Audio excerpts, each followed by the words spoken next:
I first joined the Afterschool research program in the fall of 2021. I joined the program in order to explore some of the avenues of my thoughts that maybe I couldn't do in class.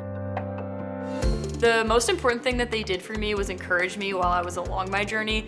Research is especially difficult when you are young. My mentors, they really pushed me. They let me be very independent, but they also took a very active role in my research and helping me along the way. While I was here, one of the biggest things that I was able to do is learn basic practices in the wet lab. I learned basic microbiology and culturing techniques. I learned cell culture. I learned aseptic technique, which is how scientists work sterilely. Things like making solutions is really important when you're a scientist, pipetting. And now I've been a research assistant for over 2 years at St. Joseph's University in a microbiology lab.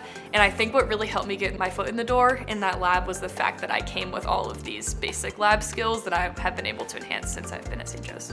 Since finding research through this program, I have found myself taking a much more active role in my own learning. I've been able to explore the avenues that I wasn't able to in the classroom in high school. This experience really catalyzed my decision to go into research. So I've gone from more of this passive learner to now an active one. All of that was very important for me to become the learner that I am today, but also just to keep going with my current trajectory, like getting into college then and then getting into graduate school. It all sort of started here.